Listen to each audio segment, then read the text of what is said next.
lagi bersama saya, Zarina, Program Studi Pendidikan Biologi Universitas Maritim Raja Leoji. Di video kali ini, saya akan membahas tentang mekanisme siklus sel dan pembelahan. Untuk lebih jelasnya, simak video berikut ini. Apa itu siklus sel?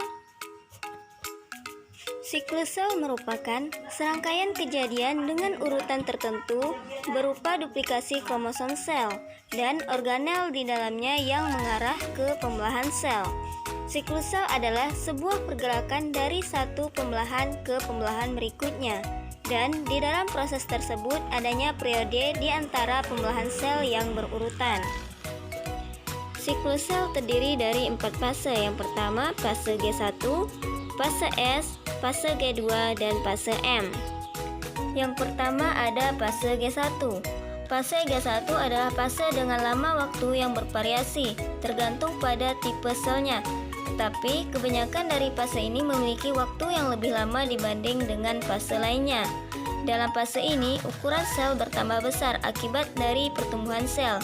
Dan pada fase ini juga terjadi proses pembentukan organel-organel. Yang kedua ada fase S. Pada fase S ini terjadi penduplikasian kromosom dan sintesis DNA atau replikasi DNA. Kromosom yang semula tunggal menjadi ganda, tetapi pada keadaan ini masih belum bisa dibedakan sendiri-sendiri kromosomnya, karena masih dalam bentuk serabut kromatin yang terkemas longgar. Pada umumnya, fase ini membutuhkan waktu sekitar 8 jam untuk menyelesaikannya.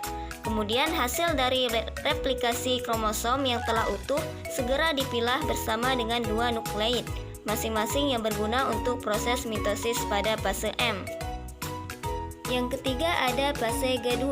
Fase G2 merupakan fase persiapan untuk fase M. Pada fase ini yaitu dilakukan pengumpulan energi sebanyak-banyaknya untuk proses pembelahan sel. Waktu yang diperlukan untuk fase ini sekitar 2 jam. Nukleus masih nyata dibungkus membran inti mengandung 1 atau lebih nukleolus. 2 sentrosom muncul di luar inti, terbentuk selama awal interfase melalui proses replikasi dari sentrosom tunggal. Yang terakhir ada fase M.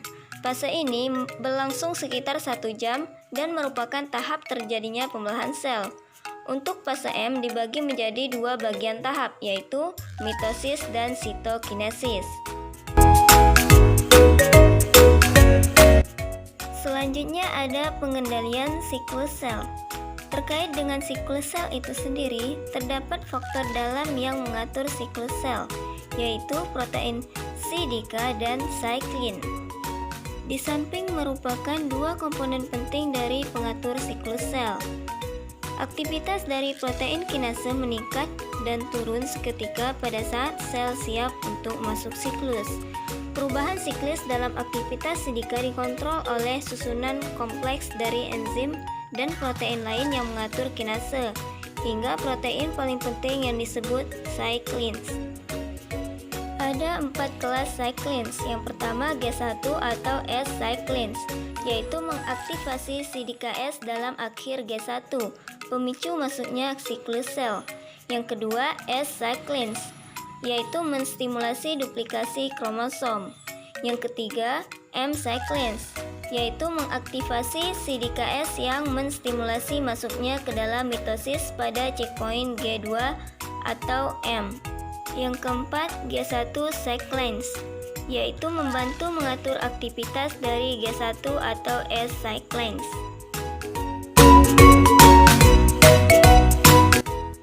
Selanjutnya ada pembelahan sel. Yang pertama interfase.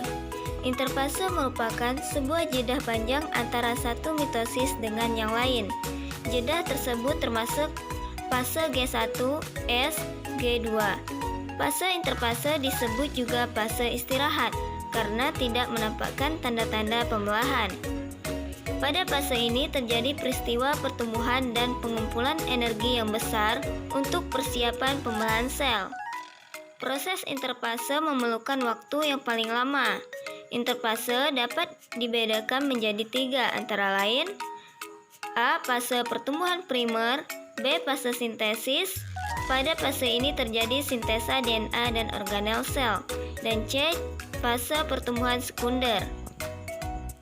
Selanjutnya ada profase. Fase di mana terjadinya kondensasi kromosom dan pertumbuhan pemintalnya.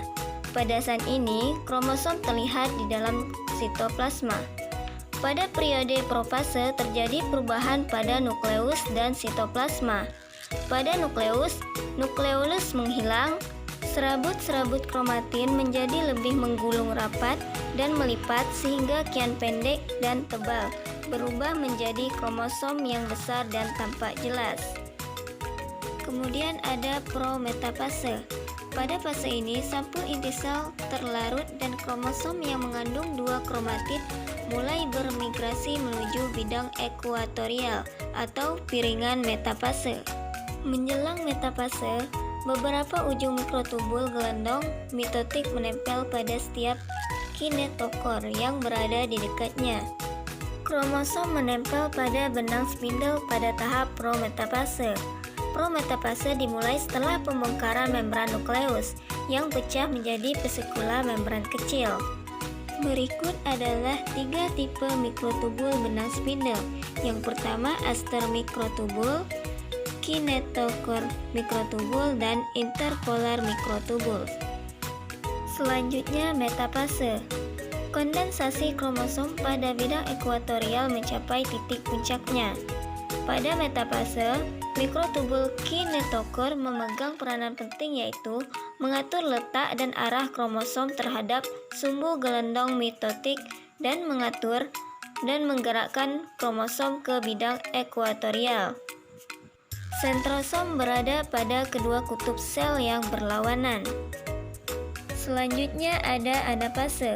Tiap sentromer mulai terpisah dan tiap kromatid dari masing-masing kromosom tertarik menuju pemintal kutub.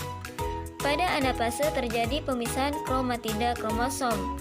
Pada fase ini terjadi tarikan ke kutub sehingga kromatid terpisah. Sentromer dari setiap kromosom mengganda sehingga setiap kromatid memiliki sentromer sendiri-sendiri. Selanjutnya telopase. Kromosom pada tiap kutub mulai mengalami dekondensasi, diikuti dengan terbentuknya kembali membran inti sel dan sitoplasma yang perlahan mulai membelah. Pada fase telopase, mikrotubul non-kinetokor selalu memanjang dan anak inti mulai terbentuk pada kedua kutub sel, dan kromosom berada dalam keadaan terhimpun.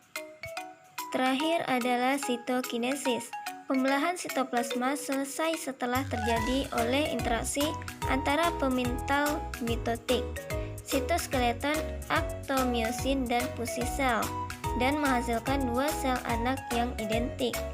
Sitokinesis pada sel tumbuhan berlangsung dengan cara yang berbeda.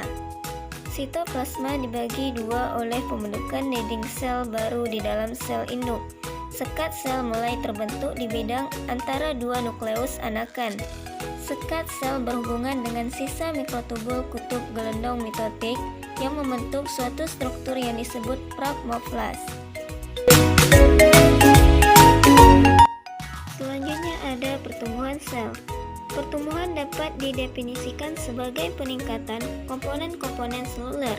Terdapat dua macam pertumbuhan sel, yaitu pertumbuhan yang berakibat peningkatan ukuran sel tetapi tidak dengan jumlah sel, dan yang kedua adalah pertumbuhan yang diikuti dengan peningkatan jumlah sel.